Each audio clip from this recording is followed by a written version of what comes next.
తెలంగాణలో కొత్త ఆర్ఓఆర్ బిల్లును రాష్ట్ర ప్రభుత్వం అసెంబ్లీలో ప్రవేశపెట్టింది. గత ప్రభుత్వం తెచ్చిన ధరణిని బంగాళాఖాతంలో కలిపేస్తూ సరికొత్తగా భూభారతిని తీసుకొచ్చింది. ఇక ప్రజల భూ హక్కులను పరిరక్షించడమే లక్ష్యంగా కొత్త చట్టం రూపుదిద్దుకుంది. మరోవైపు ధరణి పేరుతో జరిగిన భూదందాలని బయటకు తీసుకొస్తామంటుంది ప్రభుత్వం. ఇంతకీ ధరణితో పోలిస్తే భూభారతి ఎంత బెటర్? కొత్త బిల్లులో ఉన్న హైలైట్స్ ఏంటి?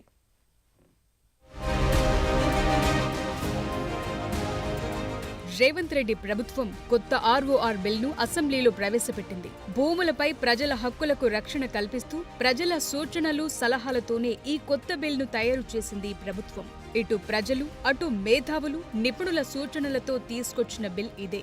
సో భూముల చుట్టూ సమస్యలు ఏముంటాయి, ఎలా ఇబ్బందులుంటాయన్న విషయాలు రైతులు భూ యజమానులకే ఎక్కువగా తెలుసు. అందుకే వాటిని సత్వరం పరిష్కరించేలా కొత్త బిల్లులో చాలా అంశాలను హైలైట్ చేశారు.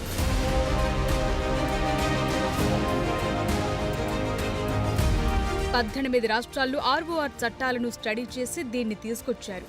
ఏదైనా బిల్ తెచ్చినా చట్టం తీసుకొచ్చినా జనానికి ఉపయోగపడేలా ఉండాలి, అంతేగాని రుద్దేలా ఉండొద్దు. సో వీటన్నిటినీ దృష్టిలో పెట్టుకుని తప్పుల తడకగా ఉన్న ధరణిని బంగాళాఖాతంలో కలిపేస్తూ వచ్చింది భూభారతి. 2020 ధరణిలోని తప్పులను స్టడీ చేసి భూభారతి ద్వారా సరిదిద్దటం, పార్ట్ బిలో ఉన్న 18 లక్షల ఎకరాలకు పరిష్కారం చూపటం, గ్రామకంఠం భూముల సమస్యలకు పరిష్కారం, భూ వివాదాలకు తావు లేకుండా ఎంజాయ్మెంట్ సర్వే ద్వారా శాశ్వత పరిష్కారం కల్పించటం, మ్యూటేషన్ తప్పుల సవరణకు అపిలేట్ సిస్టమ్, మ్యూటేషన్ పవర్స్ ఆర్డీఓకు ఇవ్వటం, సాదా బైనామా దరఖాస్తులకు పరిష్కారం, భూకమతాలకు భూదారి ఇవ్వటం, 2014కు ముందు మాదిరిగానే రెవెన్యూ రికార్డులను నిర్వహించటం, ఆన్లైన్తో పాటే మాన్యువల్ రికార్డులను మెయింటైన్ చేయటం, పట్టాదారు అనుభవదారులకు ఇబ్బంది లేకుండా చూడటం, ధరణి కారణంగా అన్యాక్రాంతమైన భూముల లెక్కలు తేల్చటం, సర్వే నంబర్ ఎంటర్ చేసి వివరాలు తెలుసుకోవటం, ఇవన్నీ కొత్త ఆర్ఓఆర్ బిల్లులో హైలైట్. సో భూ సమస్యల పరిష్కారానికి ప్రాధాన్యం ఇవ్వటం ద్వారా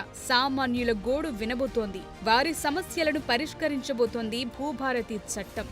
ఇచ్చిన మాట తప్పకుండా, మడమ తెప్పకుండా, కొద్ది రోజులు లేట్ అయితే ఉండొచ్చు అధ్యక్ష, ఒక అద్భుతమైన చట్టాన్ని బేసిజాలకి పోకుండా ప్రధాన ప్రతిపక్షంలో ఉండే అనుభవజ్ఞులైన నాయకులు ఇచ్చిన సూచనలు కూడా ఈ చట్టంలో క్రోడీకరించి ఎక్కడా చిన్న పొరపాటు జరగకుండా ఈ చట్టాన్ని తమర ద్వారా ఈ సభకి యావత్ తెలంగాణ రాష్ట్రానికి పరిచయం చేయడం జరిగింది.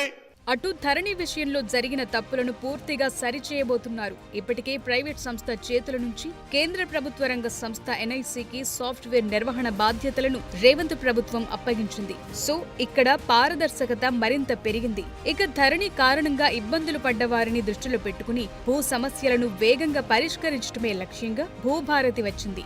ధరణితో వేగంగా రిజిస్ట్రేషన్లు జరగటం మాట అటుంచితే ఓ ఆపరేటర్ చేతుల్లో మొత్తం వ్యవస్థ పెట్టడం, అవకతవకలు జరిగేందుకు ఆస్కారమిచ్చేలా నడపటం, ప్రైవేట్ సంస్థ వెబ్సైట్ నిర్వహించటం, ప్రభుత్వ భూముల లెక్కలు మారిపోవటం, ఇవన్నీ సమస్యలను పెంచాయి తప్ప తగ్గించలేదు. పైగా భూ మాయాజాలం చాలా జరిగిందన్న ఆరోపణలున్నాయి. ధరణితో చేసిన భూదందాలతో పోలిస్తే కాళేశ్వరం స్కామ్ చిన్నదే అని భట్టి అంటున్నారు. ఇప్పుడు ఫోరెన్సిక్ ఆడిట్ ద్వారా మొత్తం వెలుగులోకి తెస్తామంటోంది కాంగ్రెస్ ప్రభుత్వం. సో ధరణికి భూభారతికి చాలా వ్యత్యాసాలున్నాయంటోంది ప్రభుత్వం.